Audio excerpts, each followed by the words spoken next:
अमरीकी खाम तेल की कीमत में $9 का इजाफा। अमरीकी खाम तेल $125.24 फी बैरल पर ट्रेड। बरतानवी खाम तेल की कीमत में $11 का इजाफा।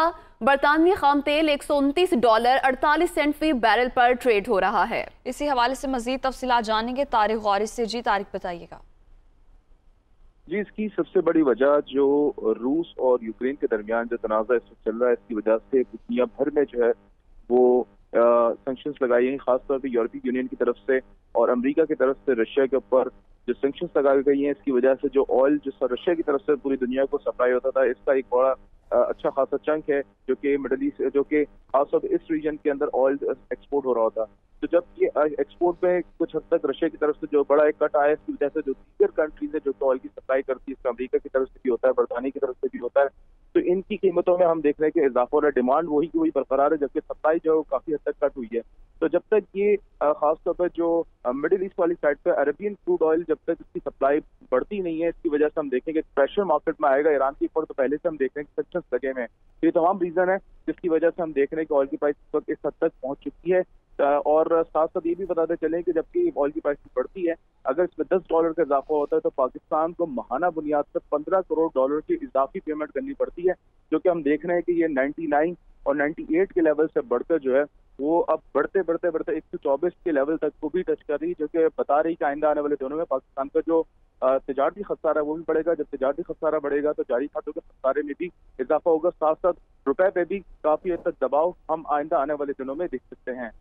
जी, बहुत शुक्रिया तारिक गौरी, आप हमें अपडेट कर रहे थे। पाकिस्तानी स्टॉक मार्केट में मंदी का रुझान है। ट्रेडिंग के दौरान 517 पॉइंट्स की कमी देखी गई है। 100 इंडेक्स 44,034 की सतह पर आ गया है। कारोबारी हफ्ते का पहला रोज पाकिस्तानी स्टॉक मार्केट में मंदी का रुझान। ट्रेडिंग के दौरान 517 पॉइंट्स की कमी, जबकि 100 इंडेक्स 44,034 की सतह पर आ गया है। पाकिस्तानी स्टॉक मार्केट में मंदी का रुझान है और ट्रेडिंग के दौरान 517 पॉइंट्स की कमी देखी गई है। आगे बढ़ेंगे। वजीर आजम की जेर सदारत नेशनल एक्शन प्लान पर इजलास आज होगा।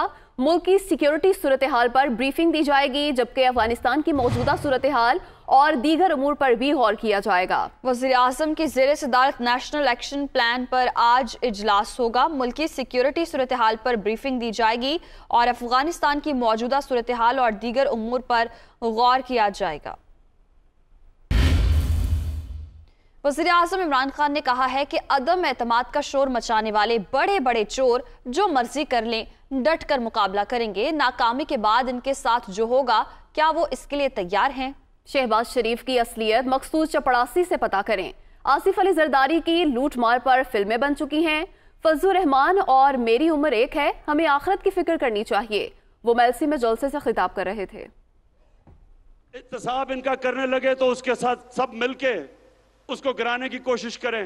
जब तक मेरे में खून है मैं इनका मुकाबला करूंगा। मेरी पूरी तैयारी है कि जो भी ये करेंगे मैं उसके लिए तैयार हूं। चोरों का टोला है, ये डाकुओं का जो गुलदस्ता है, क्या आप तैयार हैं जब इंशाअल्लाह आपकी अदम इत्तेमाद की तहरीक फेल होगी तो आप तैयार हैं जो मैं आपसे करूंगा? ये लोग कौन है जो अदम इत्तेमाद की तहरीक चला रहे हैं? मुजरिम नंबर 1 नवाज शरीफ झूठ बोल के सुप्रीम कोर्ट ने उसको सजा दी। बॉलीवुड की एक्टिंग की, रो धो के कि जी मैं तबाह हो गया, मरने वाला हूं, मिन्नतें करके बाहर चला गया। कभी गीदड़ भी लीडर बन सकता है। दूसरा है शहबाज शरीफ। अगर आपने शहबाज शरीफ का पता चलवाना है तो कहीं से मखसूद चपड़ासी को पकड़ के ले आए। इन्होंने एक मैच की एक टेक्निक निकाली हुई है। वो भगौड़ा जो उधर बैठा है, वो और उसकी बेटी, वो फौज को बुरा भला कहते हैं, और शहबाज शरीफ जो भी उसको बूट नजर आता है पॉलिश करना शुरू कर देता है। डरा हुआ है कि इसका केस आने लगा है और अगर केस आ गया तो इसने जेल में होना है। तीसरा है बीमारी जरदारी। इसके और नवाज शरीफ के ऊपर बाहर के अखबारों के अंदर मजमून आए, किताबों के अंदर इनका जिक्र आया, इनकी चोरी का। चौथे नंबर पे फजलू, ये सिर्फ पैसे नहीं बनाता, ये ब्लैकमेल करता है। फजलू, आपकी और मेरी उम्र एक ही है। हमें सोचना चाहिए कि ऊपर वाला कभी भी बुलावा दे दे। नेशनल असेंबली में साउथ पंजाब की कॉन्स्टिट्यूशनल अमेंडमेंट रख देंगे कि साउथ पंजाब का सूबा बनना चाहिए। पीपल्स पार्टी और नून लीग, क्या आप हमारी हमायत करेंगे या नहीं, अब आपके सामने आ जाएगा। ये जो भगौड़ा बैठा हुआ है लंदन में, इसका मैंने पैसा वापस ले आया तो मैं आपको वादा करता हूं कि पेट्रोल और डीजल की कीमत आधी कर दूंगा। बिलावल भुट्टो जरदारी कहते हैं इमरान खान को कुछ समझ नहीं आ रहा, वो अब यूरोपीय यूनियन से ताल्लुकात खराब करना चाहते हैं। आसिफ जरदारी पर बेम्बुनो सिनेमा की टिकट ब्लैक का इल्जाम लगाते हैं। वो आसिफ जरदारी नहीं, उनके वालिद थे जिन्होंने सिनेमा बेच दिया था। इमरान खान इजराइल और भारत की फंडिंग की वजह से इक्तदार में हैं। वो गुजरावाला में मार्च से खिताब कर रहे थे। इतना डेस्परेट हो चुका है, इसको पता नहीं है कि करना क्या है, इसको समझ नहीं आ रहा है कि करे क्या। वो यूरोपियन यूनियन के खिलाफ शुरू हो गया, महंगाई को खत्म करके, बेरोजगारी को खत्म करके, कश्मीर को फतह करके अब इस खिलाड़ी ने अपना निशानदेही की कि अगला जंग यूरोप से है, पाकिस्तान को यूरोप से लड़वाना चाह रहा है। इस आदमी ने IMF के साथ बुरा डील कर दिया, पाकिस्तान को गुर्बत और बेरोजगारी की दलदल में धकेल के अवाम का सुनामी खड़ा करके अब कह रहा है कि हमारा जो यूरोपियन यूनियन के साथ ताल्लुक है वो भी खराब करेगा। ये कठपुतली नुकसान करने के अलावा कुछ कर नहीं सकता, गाली देने के अलावा कुछ कर नहीं सकता। अपनी तकरीरों में वो सदर जरदारी के बात में झूठ कह रहा था, उसको एक रट लगा हुआ है, वो बार बार जगह जगह जाके कहता रहता है कि सदर जरदारी तो बैम्बिनो सिनेमा में टिकट्स बेचता था। एक तो मैं इस झूठा को, इस शख्स को जो सदर जरदारी का झूठा तक का भी बराबर नहीं है, इसको मैं एक सच बचाना चाहता हूं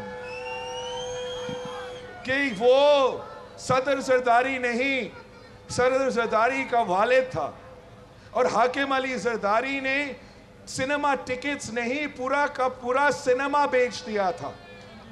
उसके पास सराय जमीन था, आपके पास क्या था? तू खो कौन? तेरा वालिद तो करप्शन पे निकाला गया।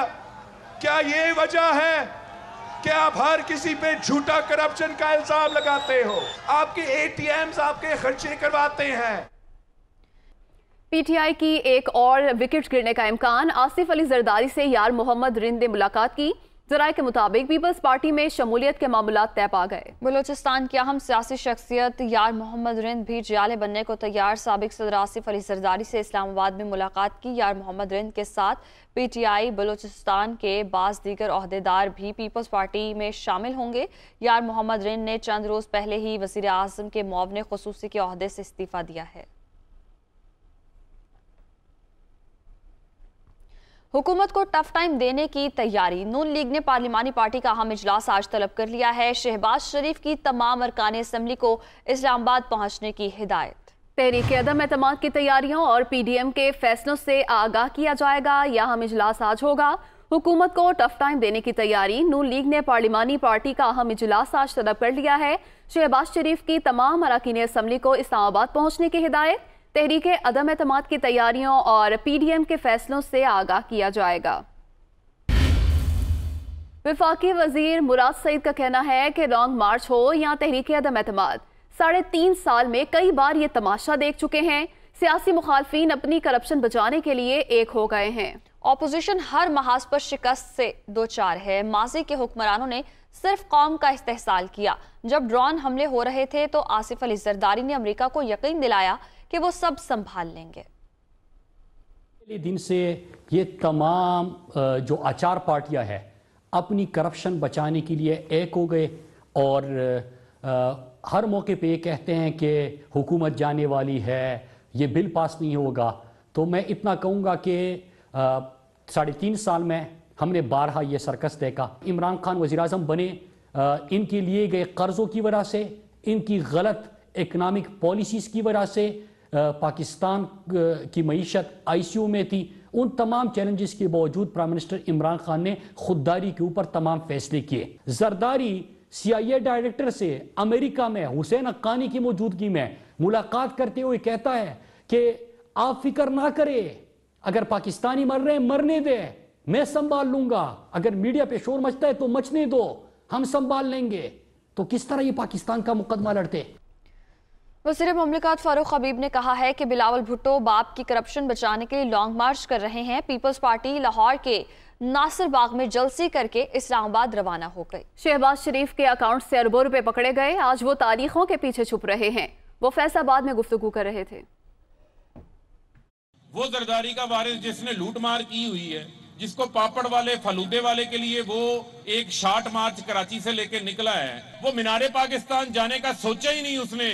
वो नासिर बाग के अंदर जो है वो एक छोटी सी जलसी करके चला गया है। क्योंकि जब आप लूट मार के लिए निकलेंगे, जब आप जरदारी की करप्शन बचाने के लिए निकलेंगे, तो आपके पीछे जो है वो पाकिस्तान की आवाम का कोई शख्स जो है वो बाहर नहीं आएगा, बल्कि चोरों का, लुटेरों का, डाकुओं का मुहासबा जो है वो करेगा इंशाअल्लाह। और इमरान खान भी इनको एनआरओ नहीं देंगे।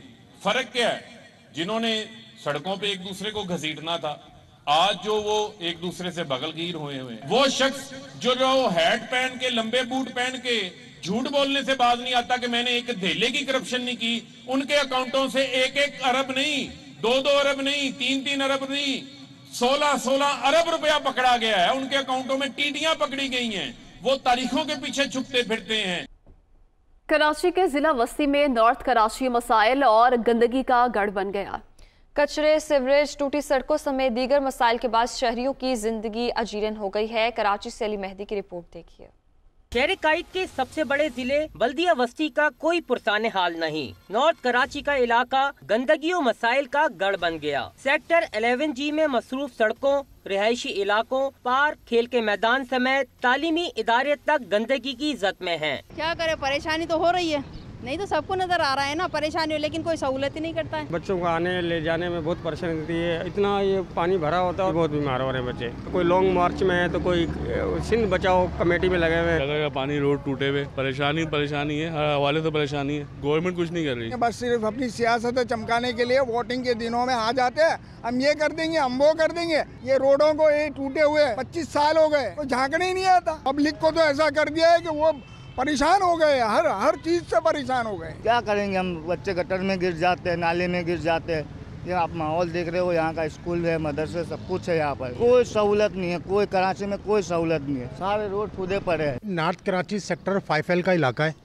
और ये अरसे दराज से ये गंदगी का मंजर पेश कर रहा है। गटर का पानी भरा हुआ है, कचरा है, ये ग्राउंड है, ग्राउंड के साथ ये मस्जिद है, ना इधर नमाजी जा सकते हैं, ना इधर सफाई होती। बचपन में खेलते थे, हमें पता नहीं कि आखिरी बार हमने कब खेला था यहाँ पे, और यहाँ कचरा गुंडी का मंजर पेश कर रहे हैं। यहाँ पे बच्चे खेल नहीं सकते, वाहिद ग्राउंड है ये। नॉर्थ कराची के दीगर इलाकों में भी बल्दियाती मसाइल पनप रहे हैं। मकीन इंतजामिया से सेहतमंद माहौल फराम करने का मुतालबा कर रहे हैं। नॉर्थ कराची की तबाहाली पर अहले इलाका आला हुक्काम को दुहाइयाँ दे रहे हैं और हंगामी बुनियादों पर इक़दामात का मुतालबा कर रहे हैं।